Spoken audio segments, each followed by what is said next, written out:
आज है 13 दिसंबर 2023 दिन बुधवार। Welcome back to clean news MP. चलिए देखते हैं मध्य प्रदेश की 25 फटाफट बड़ी खबरों को। इससे पहले आप न्यूज को कहां से देख रहे हैं हमें कमेंट में बताना बिल्कुल ना भूलें। साथ ही हमारे फेसबुक पेज को भी फॉलो करें। फेसबुक पेज का लिंक डिस्क्रिप्शन में दिया गया है। नए मंत्रियों के लिए 20 वाहन तैयार, 14 नए खरीदने की तैयारी। प्रदेश सरकार के नए मंत्रियों के लिए गृह विभाग ने 20 वाहन तैयार किए। ये इनोवा क्रिस्टा हैं। 14 और यही गाड़ियां खरीदने का प्रस्ताव है। नए वाहनों की खरीदी नहीं हो पाती तो 20 के अतिरिक्त मंत्रियों को फिलहाल 1 से 8 साल के पुराने वाहनों में ही सफर करना पड़ेगा। गृह विभाग ने 20 गाड़ियां पिछले वर्ष ही खरीदी थी। सबसे पहले यही वाहन मंत्रियों को दिए जाएंगे। अब 28 करोड़ से फिर शहर की हवा शुद्ध करेंगे। शहर की आबोहवा को शुद्ध रखने के साथ ही नागरिकों के मनोरंजन और सैर सपाटे के लिए एक बार फिर से 28 करोड़ रुपए खर्च किए जाएंगे। नेशनल एयर क्लीन प्रोग्राम और अमृत योजना के तहत नगर निगम 28 करोड़ 5 लाख रुपए की लागत शहर के चारों विधानसभा क्षेत्रों के अंतर्गत आने वाले पूर्व में निर्मित उद्यानों का जहां कायाकल्प कराया जाएगा, वहीं वार्ड स्तर पर नए उद्यान भी विकसित किए जाएंगे। गैर अनुभवी प्राध्यापकों को बना रहे विजिटिंग फैकल्टी। रानी दुर्गावती विश्वविद्यालय की शिक्षण गुणवत्ता को ताक पर रखकर प्राध्यापक अपने चहेतों को उपकृत करने में जुटे हैं। कई विभागों में शिक्षकों की कमी को दूर करने के लिए अतिथि शिक्षक के अलावा विजिटिंग फैकल्टी को आमंत्रित किया जा रहा है। ये शिक्षक गैर अनुभवी होने के बावजूद शिक्षण कार्य करवा रहे हैं, जबकि उन्हें इस कार्य के लिए अच्छा मानदेय भी दिया जा रहा है। इधर कुल सचिव कार्यालय में इस संबंध में शिकायत मिल रही है, जिसमें अनुभवहीनता के बावजूद शिक्षण कार्य करवाने की जानकारी दी गई। आरएमएल की शिफ्टिंग के बाद शुरू होगा मेट्रो के लिए भूमिगत टनल का निर्माण। मेट्रो परियोजना के प्रथम चरण में एम्स से करौन तक 16.8 किलोमीटर लंबे ऑरेंज मार्ग का निर्माण होगा। इसमें करीब 14 किलोमीटर का मार्ग एलिवेटेड होगा, जबकि आरा मशीन के पास से सिंधी कॉलोनी तक का मार्ग भूमिगत। इसके लिए जमीन के 20 मीटर नीचे 2 किलोमीटर नीचे टनल बनाई जाएगी। भूमिगत मार्ग में भोपाल रेलवे स्टेशन और नादरा बस स्टैंड के पास 2 मेट्रो स्टेशन बनेंगे। मध्य प्रदेश में 35,000 यात्री बसेस, 30% में जीपीएस व पैनिक बटन नहीं। मध्य प्रदेश में महिलाओं की सुरक्षा के लिए परिवहन विभाग ने सभी यात्री बसों में जीपीएस व पैनिक बटन लगाने के आदेश दिए थे, लेकिन 1 साल बाद भी इस पर पूरी तरह से अमल नहीं हो पाया। प्रदेश की सड़कों पर दौड़ रही 35,000 यात्री बसेस में रोजाना बड़ी संख्या में महिलाएं सफर करती हैं, लेकिन 30% वाहनों में अभी भी जीपीएस व पैनिक बटन नहीं लगे। महिलाओं को रोते देख भावुक हुए शिवराज। मध्य प्रदेश में शिवराज सिंह चौहान की इमेज महिलाओं के लिए भाई और बच्चों के लिए मामा की बनी हुई है। महिलाएं और बच्चे शिवराज को चाहते भी बहुत हैं। इस चाहत को सरकार की लाडली बहना योजना ने दुगना कर दिया, लेकिन जब शिवराज को सीएम पद नहीं मिला तो महिलाएं उनके सीने से लगकर फूट फूट कर रो पड़ी। महिलाओं को यूं रोते देख शिवराज भी भावुक हो गए। हालांकि उन्होंने ये भी कहा कि मैं यही हूं, कहीं नहीं जा रहा। शपथ ग्रहण समारोह में शामिल होंगे पीएम। मध्य प्रदेश और छत्तीसगढ़ में 13 दिसंबर यानी आज को मुख्यमंत्री का शपथ ग्रहण समारोह होगा। इन दोनों कार्यक्रमों में पीएम मोदी, केंद्रीय गृह मंत्री अमित शाह और पार्टी अध्यक्ष जेपी नड्डा शामिल होंगे। एमपी में सुबह 11:30 बजे मोतीलाल नेहरू स्टेडियम में मोहन यादव शपथ लेंगे, जबकि सीजी में शाम 4 बजे साइंस कॉलेज मैदान में विष्णुदेव साय सीएम पद की शपथ लेंगे। 15 दिसंबर के बाद होगा मध्य प्रदेश कांग्रेस विधायक दल के नेता का चयन।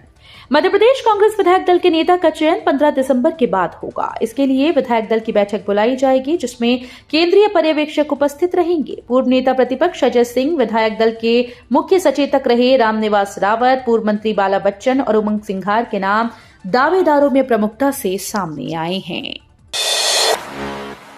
हेलमेट के नाम पर न हो वसूली, काटे ई चालान। शहर में हेलमेट को लेकर चल रही जांच को लेकर बेरोजगार छात्र संगठन ने पुलिस अधीक्षक कार्यालय में विरोध प्रदर्शन किया। आरोप लगाया कि पुलिस चालान के नाम पर अवैध वसूली कर रही है, जबकि ई चालान की कार्रवाई होनी चाहिए। इधर स्कूल बसेस में नियमों का उल्लंघन होने के बावजूद उनके खिलाफ कार्रवाई नहीं की जा रही। 20 दिसंबर के पहले हो सकता है मध्य प्रदेश में प्रशासनिक स्तर पर बड़ा परिवर्तन। मध्य प्रदेश में 20 दिसंबर के पहले प्रशासनिक स्तर पर परिवर्तन हो सकता है। कुछ कलेक्टर बदले जा सकते हैं तो मंत्रालय स्तर पर भी वरिष्ठ अधिकारियों के दायित्व में परिवर्तन संभावित है। दरअसल लोकसभा चुनाव के लिए 20 दिसंबर से मतदाता सूची का काम प्रारंभ हो जाएगा।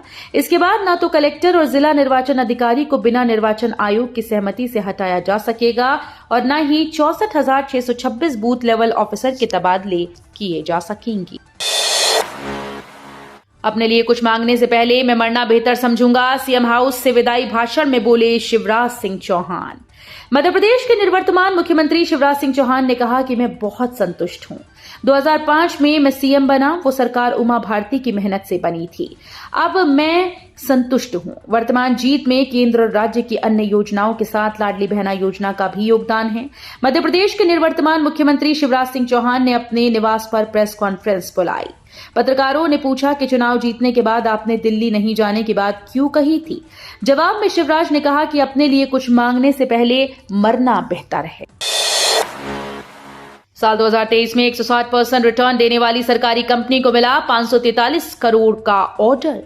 सरकारी उपक्रम रेल विकास निगम लिमिटेड को Madhya Pradesh metro rail corporation से 543 करोड़ रुपए का ऑर्डर मिला। इस प्रोजेक्ट के तहत इंदौर मेट्रो रेल प्रोजेक्ट के लिए एलिवेटेड स्टेशन बनाने हैं। आरवीएनएल का 11 दिसंबर 2023 को 4% की बढ़त के साथ 178 रुपए पर बंद हुआ। कमलनाथ बोले विपक्ष अपना काम करेगा। पीसीसी चीफ कमलनाथ 3 दिवसीय दौरे पर छिंदवाड़ा पहुंचे। यहां उन्होंने मीडिया से बातचीत की। इस दौरान कमलनाथ ने कहा कि बीजेपी ने जो तय किया है वो अपनी सोच के अनुसार किया। यहां आने से पहले मैं मोहन यादव से मिला था। मैंने उनसे कहा कि जहां तक प्रदेश के विकास की बात है हम पूरी मदद करेंगे। उन्होंने कहा कि विपक्ष अपना काम करेगा और सूबे के हित में जो उजागर करने वाली बात होगी उसे उजागर भी करेंगे। नए सीएम के साथ होगी नई ब्यूरोक्रेसी। डॉक्टर मोहन यादव आज एमपी के सीएम पद की शपथ लेंगे। साथ ही नौकरशाही में बदलाव के संकेत मिल रहे हैं। कई बड़े अधिकारी कुछ महीनों के बाद सेवानिवृत्त हो जाएंगे। उनकी जगह नए अधिकारियों को जिम्मेदारी देने पर चर्चा की जा सकती है। नवनियुक्त सीएस वीणा राणा का 3 माह बाद रिटायरमेंट है, जबकि डीजीपी सुधीर सक्सेना मार्च 2024 में सेवानिवृत्त होंगे।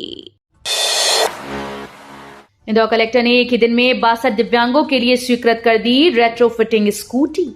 कलेक्टर डॉक्टर इलिया राजा टी ने जनसुनवाई में रोजगार, शिक्षा और अन्य दैनिक कार्यों में मदद के लिए 62 दिव्यांगों को रेट्रोफिटिंग स्कूटी स्वीकृत की। उन्होंने दिव्यांगों की समस्याओं को विशेष रूप से सुना और उनका हाथों हाथ निराकरण सुनिश्चित किया। साथ ही उन्होंने जनसुनवाई में आए अन्य जरूरतमंदों की समस्याओं को सुनकर उन्हें आवश्यकता के अनुरूप मदद की। ग्रामीण क्षेत्रों के नागरबंद संघ के बुलावे पर 7 सूत्रीय मांगों को लेकर देशव्यापी हड़ताल शुरू। मध्य प्रदेश के खंडवा जिले सहित देश भर में मंगलवार से अखिल भारतीय ग्रामीण डाक सेवक संघ के बैनर तले मंगलवार से ग्रामीण डाक सेवकों की हड़ताल शुरू हो गई।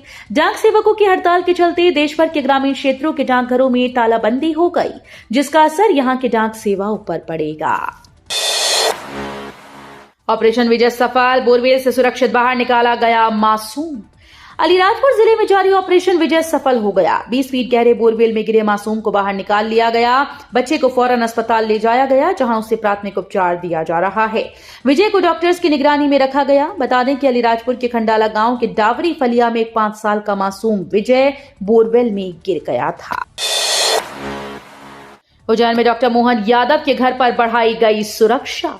डॉक्टर मोहन यादव के उज्जैन स्थित घर की सुरक्षा बढ़ा दी गई। उनके घर के आसपास पुलिस ने सुरक्षा व्यवस्था चाक चौबंद कर दी।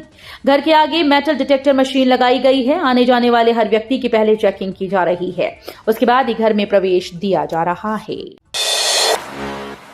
एमपी के जिले में 3 महीने से नहीं मिल रहा सरकारी राशन। मरीजों में अनाज की एंट्री, लेकिन गोदाम खाली। मध्य प्रदेश के अलीराजपुर जिले में कई उपभोक्ताओं को पिछले 3 महीने से राशन नहीं मिलने से परेशानी है। हैरानी वाली बात यह है कि सहकारी उचित मूल्य की दुकानों में मशीनों में राशन की एंट्री है, लेकिन जमीनी हकीकत यह है कि उचित मूल्य की अधिकांश दुकानों में राशन के गोदाम खाली हैं। जिले के खट्टाली क्षेत्र में पिछले दिनों उपभोक्ताओं ने दुकान के सामने हंगामा किया था। एमपी के स्कूल्स में नए पैटर्न से होगी परीक्षा। एमपी के सरकारी स्कूल्स में 4वीं से 8वीं कक्षा तक की परीक्षा 20 दिसंबर से शुरू होगी। इस बार स्कूल्स की परीक्षा नए पैटर्न से होगी। नए नियमों के तहत परीक्षा के दौरान छात्रों को अलग अलग उत्तर पुस्तिका और प्रश्न पत्र दिए जाएंगे। इससे पहले छात्रों को प्रश्न पत्र और उत्तर पुस्तिका एक साथ संलग्न होकर मिलती थी, जिसमें ऊपर प्रश्न और नीचे उत्तर लिखने का स्थान होता था। पुरानी पेंशन योजना को लेकर आरबीआई ने चेताया। राजस्थान, छत्तीसगढ़ और पंजाब में पुरानी पेंशन योजना बहाल कर दी गई, जबकि कई राज्यों में इसे लागू करने की प्लानिंग चल रही है। इसको लेकर आरबीआई ने चेताया है। आरबीआई की रिपोर्ट में कहा गया कि अगर सभी राज्य ओपीएस को बहाल कर देते हैं तो उन पर एनपीएस के मुकाबले 4.5 गुना वित्तीय बोझ बढ़ जाएगा। ओपीएस राज्यों को पीछे ले जाने वाला कदम है। ऐसा करने से अगली पीढ़ियों को नुकसान होने की आशंका है। सीबीएसई 10वीं 12वीं परीक्षा की तारीख घोषित।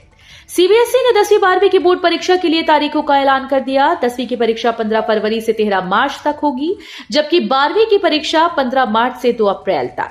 सीबीएसई द्वारा जारी डेटशीट के मुताबिक परीक्षाएं 2 पालियों में होंगी। पहली परीक्षा सुबह 10:30 बजे से शुरू होगी, जो दोपहर 1:30 तक चलेगी। दूसरी सुबह 10:30 से 12:30 तक चलेगी। अब अगले साल की इस तारीख तक फ्री में अपडेट कर सकते हैं आधार। सभी आधार कार्ड धारकों को मंगलवार के दिन बड़ी खुशखबरी मिली। विशिष्ट पहचान प्राधिकरण ने फ्री में आधार को अपडेट करने की डेडलाइन एक बार फिर बढ़ा दी। आधार को फ्री में अपडेट करने की डेडलाइन 14 दिसंबर को समाप्त हो रही थी। अब इसे बढ़ाकर 14 मार्च 2024 तक कर दिया गया। फ्री अपडेट कर सकते हैं myaadhar.uidai.gov.in पर। आधार सेंटर पर जाकर आधार अपडेट कराने पर 25 रुपया देना होगा। ये कंपनी भारतीय लोगों के लिए देश भर में लगाएगी 10,000 EV charging station. Tata Motors की electric vehicle subsidiary brand Tata Passenger Electric Mobility ने देश भर में ईवी चार्जिंग इंफ्रास्ट्रक्चर को मजबूत करने के लिए भारत में 4 ईवी चार्ज पॉइंट ऑपरेटर्स के साथ पार्टनरशिप की। इनमें चार्ज जोन, ग्लिडा, स्टैटिक और जोन जैसे ऑपरेटर शामिल हैं। इनकी मदद से टाटा मोटर्स अगले 2 सालों में देश में लगभग 10,000 नए इलेक्ट्रिक वाहन चार्जिंग स्टेशन स्थापित करने की योजना बना रही है।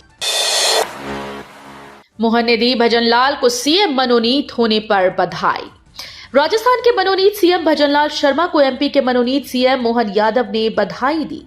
मोहन ने कहा कि मैं उन्हें बधाई देता हूं। बाबा महाकाल से कामना करता हूं कि वे राजस्थान के सफलतम मुख्यमंत्री बने और राजस्थान में नए कीर्तिमान बनाएं। डबल इंजन की सरकार राजस्थान, छत्तीसगढ़ और मध्य प्रदेश को आगे बढ़ाएगी। तो ये थी आज की 25 फटाफट बड़ी खबरें। अगर आपको न्यूज पसंद आई हो तो वीडियो को लाइक और शेयर जरूर करें। धन्यवाद।